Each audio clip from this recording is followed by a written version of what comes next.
दोस्तों, आज की कहानी का शीर्षक है आहुति पार्ट 4। डॉक्टर लक्ष्मी सोच तो बहुत कुछ रही है इन चारों के जीवन को सुरक्षित रखने के लिए और इनके भविष्य को भी संवारने के लिए। डॉक्टर लक्ष्मी सोचती है, अभी उर्मिला से इस विषय पर बात नहीं करूँगी। उर्मिला 1-2 दिन में जब ठीक से यहाँ एडजस्ट हो जाएगी तब बात करूँगी। उर्मिला, तुम रेस्ट करो, किसी भी चीज़ की ज़रूरत हो तो मुझे बताना। दीदी माँ, मेरी सारी ज़रूरतें तो आपने मेरे कहने से पहले ही पूरी कर दी हैं। अब क्या ज़रूरत होगी मुझे? अच्छा दीदी माँ, आप एक डॉक्टर हैं, तो क्या आप इस अस्पताल में ही डॉक्टर हैं? लेकिन मैंने पहले तो आपको कभी नहीं देखा इस अस्पताल में। मैं तो पहले भी चेकअप करवाने आती थी यहाँ पर। डॉक्टर लक्ष्मी एक ठंडी और गहरी सांस लेते हुए बोलती हैं, नहीं, मैं यहाँ इस अस्पताल की डॉक्टर नहीं हूँ, बल्कि मेरी पोस्टिंग राजगढ़ गांव के सरकारी अस्पताल में है। गांव के मरीजों के इलाज के लिए गांव की महिलाओं को बच्चा होने में ठीक से इलाज नहीं मिल पाता है, तो मेरे जैसी डॉक्टर उनके अच्छे इलाज के लिए सरकार की ओर से नियुक्त करके यहाँ इंटीरियर में भेजी गई हैं। ओह, अच्छा दीदी माँ, आप राजगढ़ गांव के अस्पताल में नियुक्त हैं। तो दीदी माँ, फिर मेघना जी कौन है? और आप अपना काम छोड़कर मेघना जी के पास ही क्यों आई हुई हैं? आपके गांव के पेशेंट को कौन देख रहा होगा आपके यहाँ होने पर? हाँ उर्मिला, मेरे यहाँ होने पर गांव के लोगों को बहुत परेशानी हो रही होगी, लेकिन जो गांव का जमींदार ठाकुर है वही ग्राम प्रधान भी है, तो गांव के लोगों की तकलीफ की बात सरकार तक नहीं पहुंच सकती। पर क्यों दीदी माँ? उर्मिला ने आश्चर्य से डॉक्टर लक्ष्मी की ओर देखते हुए सवाल किया। वो इसलिए उर्मिला, क्योंकि मेघना ठाकुर की बहू है और ठाकुर ने स्वयं मुझे मेघना के साथ यहाँ रहने को बोला है। पर दीदी माँ, यह तो गलत है। ठाकुर के परिवार से कोई रह सकता है मेघना जी के साथ? आपका काम तो गांव के मरीजों को देखना है, ना कि यहाँ मेघना जी के साथ रहना।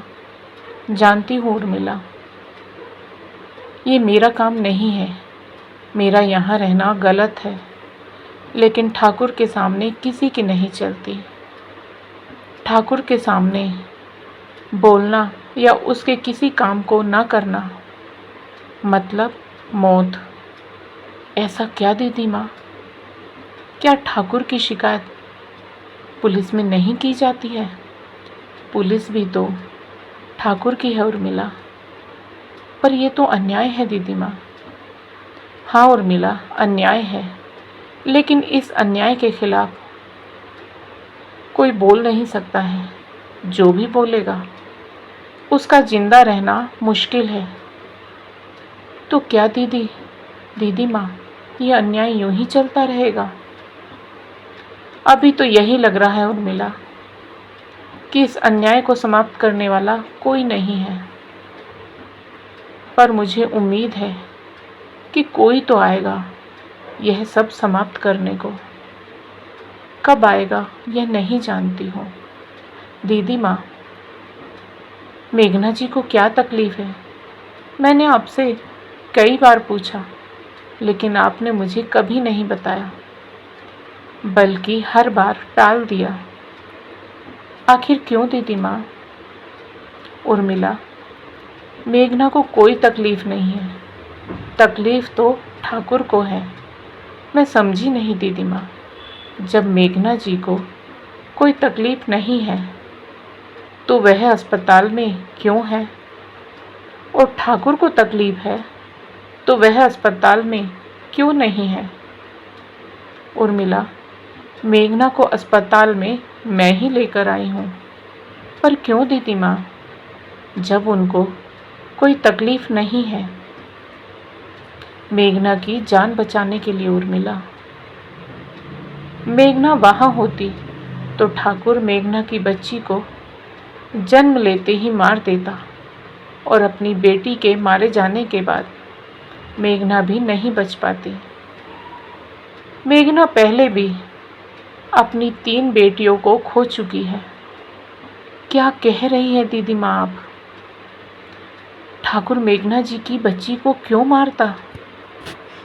छोटी सी बच्चियों ने ठाकुर का क्या बिगाड़ा जो वह नन्ही बच्चियों को मार देता है? उर्मिला, मैं सोच रही थी कि यह कहानी मैं तुम्हें 1-2 दिन बाद सुनाऊंगी, परंतु तुम्हारी बातों से मुझे लग रहा है कि यह कहानी जानने को तुम बेहद उत्सुक हो। हाँ जी दीदी माँ, मैं जानना चाहती हूँ आखिर ये ठाकुर क्या बला है और क्यों ठाकुर ने मासूम बच्चियों को मारा। ठीक है उर्मिला, जब तुम मुझे बताने के लिए इतना इंसिस्ट कर ही रही हो तो मैं आज तुम्हें बताती हूँ, पर उससे पहले तुम कुछ खा लो, उसके बाद मैं तुम्हें कहानी सुनाऊंगी ठाकुर के कहर की। जी दीदी माँ, ठीक है। डॉक्टर लक्ष्मी उर्मिला को फ्रूट जूस के साथ में खाने के लिए कुछ ड्राई फ्रूट्स और अन्य पौष्टिक फूड खाने को दे देती है। जब उर्मिला खा लेती है तो डॉक्टर लक्ष्मी उर्मिला से कहती है कि तुम अब रेस्ट करो, तुम्हारे लिए ज़्यादा स्ट्रेस अभी सही नहीं है। तुम थोड़ा ठीक ठाक हो जाओगी तो एक ज़रूरी काम और करना है। कौन सा ज़रूरी काम दीदी माँ? उर्मिला, तुम भूल रही हो, तुम्हारे पति का शरीर अभी मुर्दा घर में ही रखा हुआ है, उसका अंतिम संस्कार भी तो होना है। डॉक्टर लक्ष्मी के मुंह से अपने पति के अंतिम संस्कार की बात सुनकर उर्मिला के चेहरे पर उदासी छा जाती है, आंखें आंसुओं से भर जाती है। वह भरी भरी आवाज़ में बोलती है, हाँ दीदी माँ, आपने सच कहा। बेटा पैदा होने की खुशी में तथा आपके द्वारा इतना प्यार मिलने से मैं तो भूल ही गई थी कि मेरे पति की। इतना बोलकर उर्मिला फूट फूट कर रोने लगती है।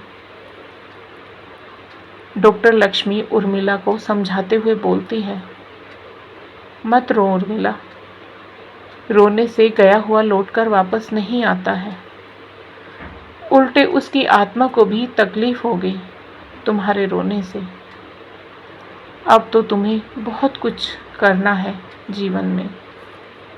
युवराज की परवरिश करनी है, इसे अच्छे संस्कार, अच्छी शिक्षा तथा एक बेहतर जीवन देना है, जिसके लिए तुम्हें एक बेहतर विकल्प तलाशना है।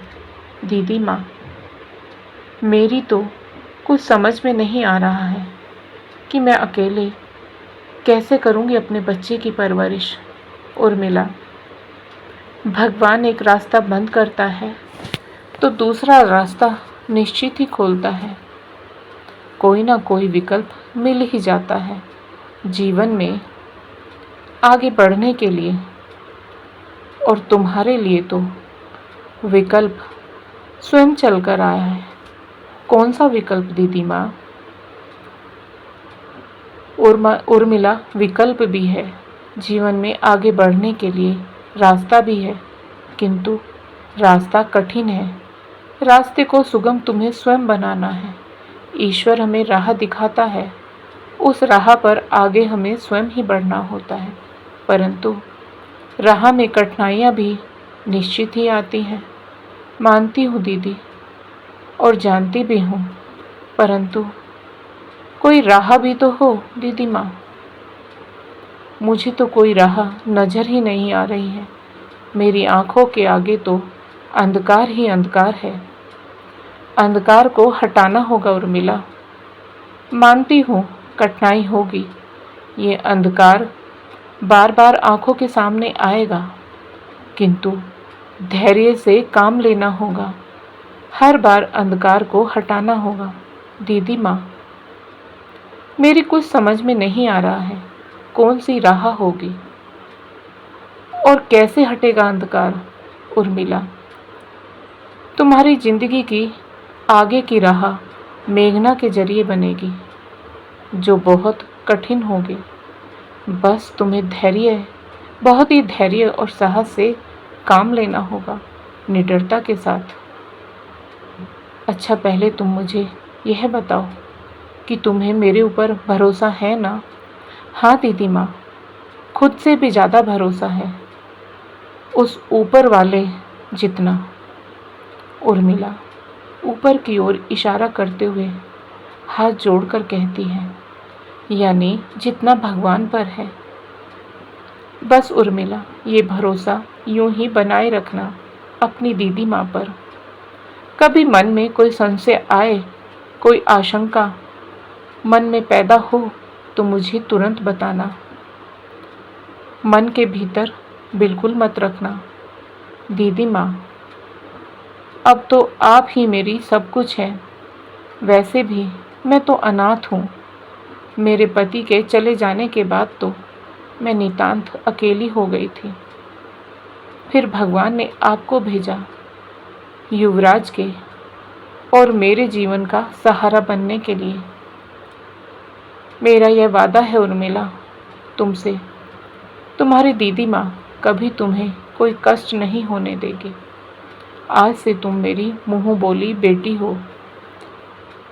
मरते दम तक अपनी बेटी और अपने नाती का ख्याल रखूंगी।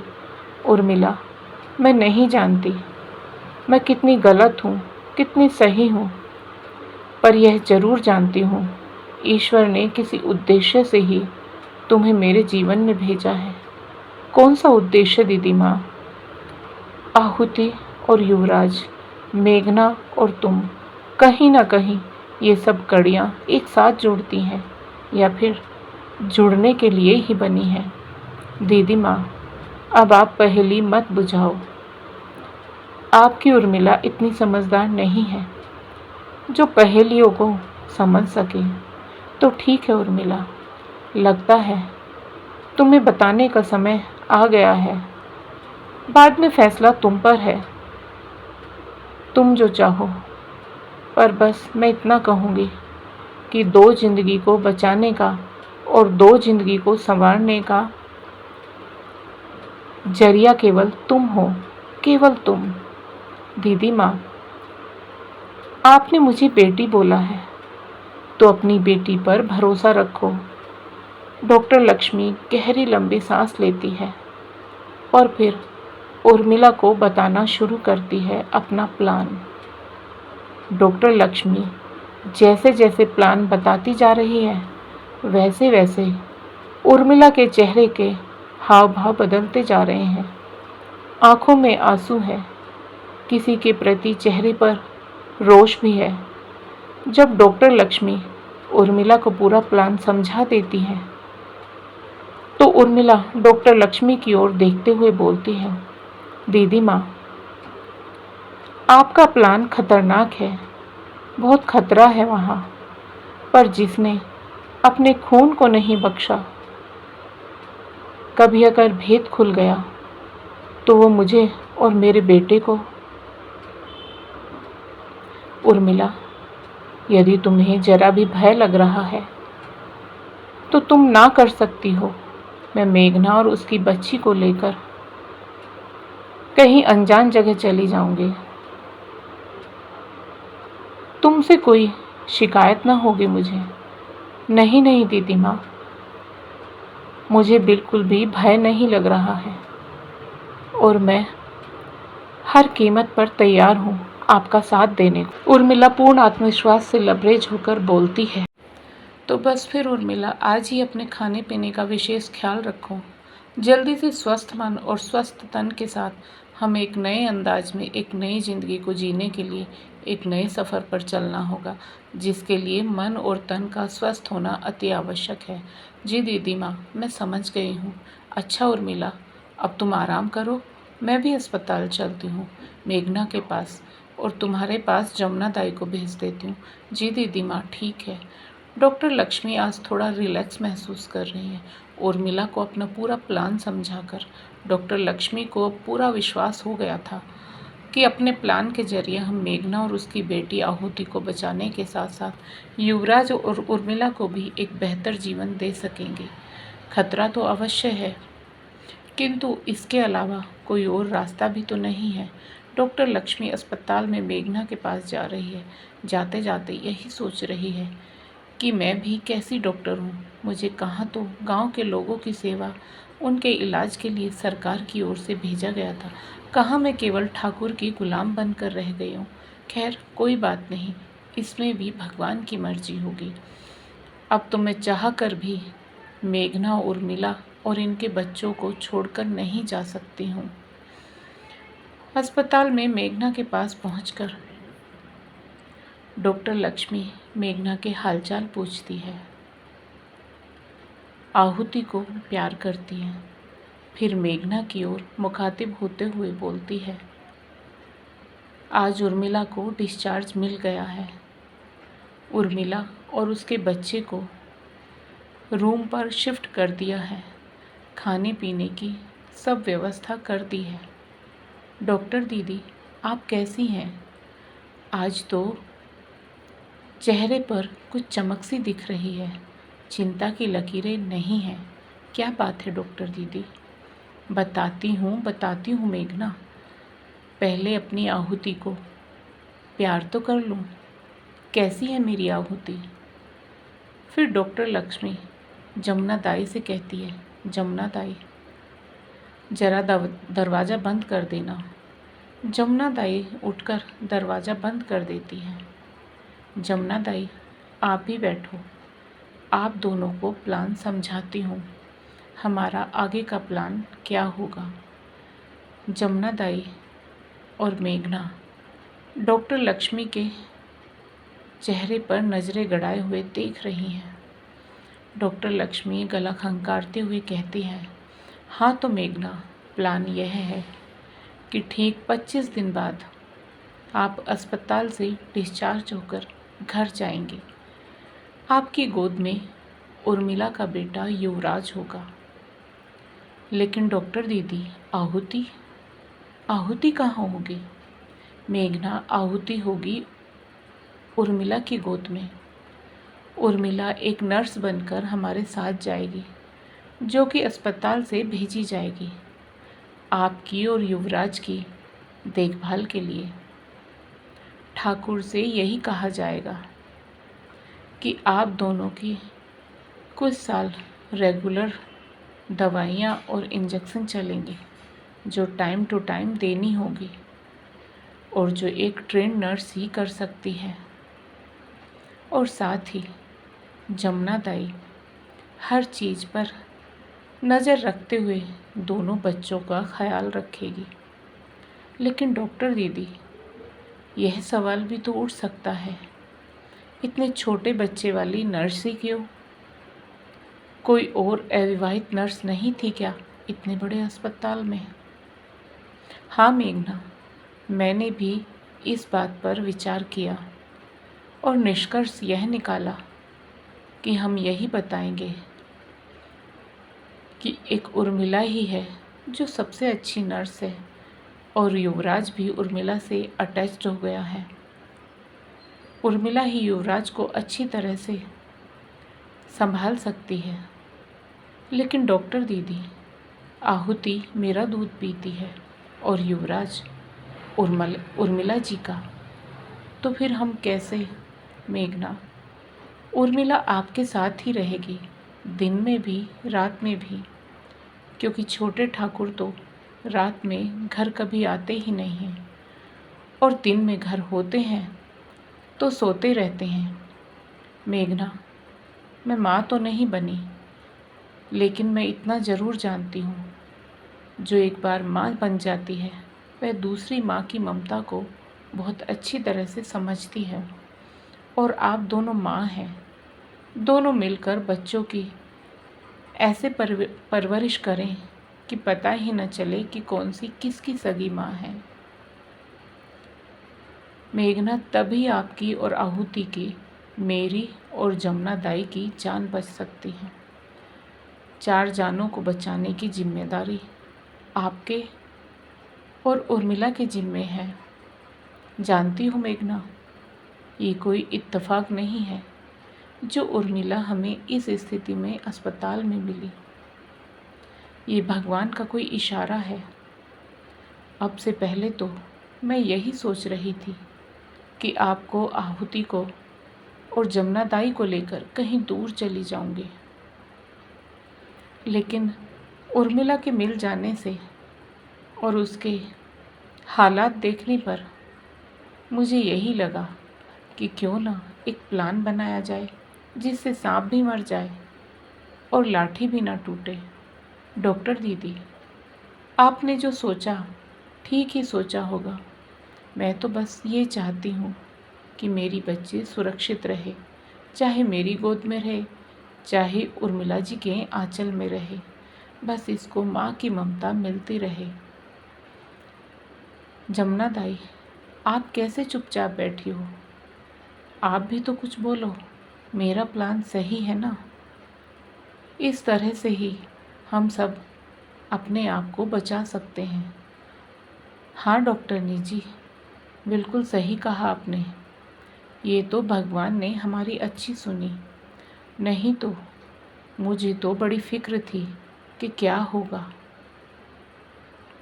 पर आपके ऊपर भरोसा था कि आप ज़रूर कुछ सोच लेंगी। बस जमुना दाई, उस ऊपर वाले का ही तो सहारा है। उर्मिला हम सबके जीवन में देवदूत बनकर आई है। इस प्लान के बाद डॉक्टर लक्ष्मी ऐसा करती हैं कि दिन में युवराज को मेघना के पास छोड़ती हैं और आहुति को उर्मिला के पास। रात में युवराज उर्मिला के पास रहता है और आहुति मेघना के पास।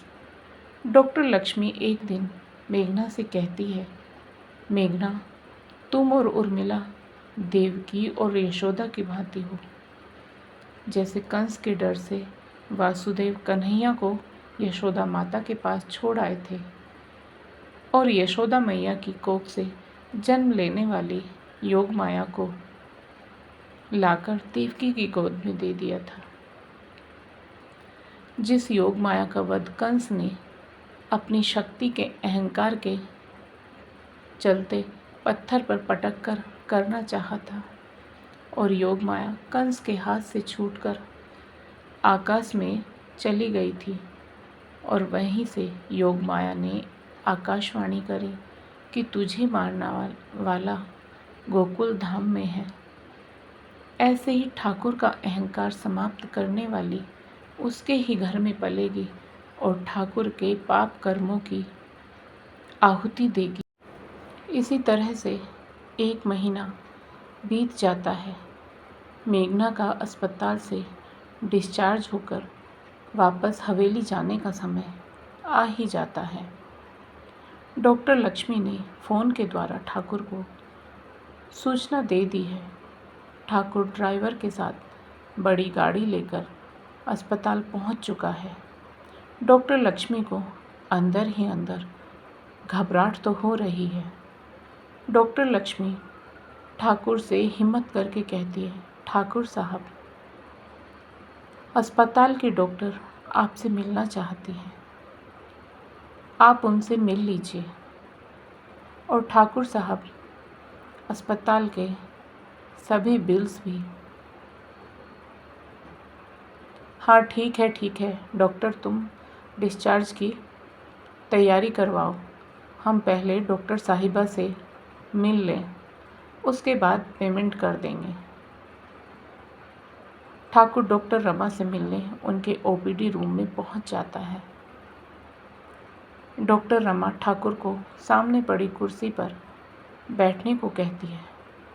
फिर ठाकुर की ओर मुखातिब होते हुए बोलती है, देखिए ठाकुर साहब, आज आपकी बहू मेघना और आपका पोता युवराज सिंह यहाँ से डिस्चार्ज तो हो रहे हैं, किंतु उनकी दवाइयाँ और इंजेक्शन अभी भी सालों साल चलते रहेंगे।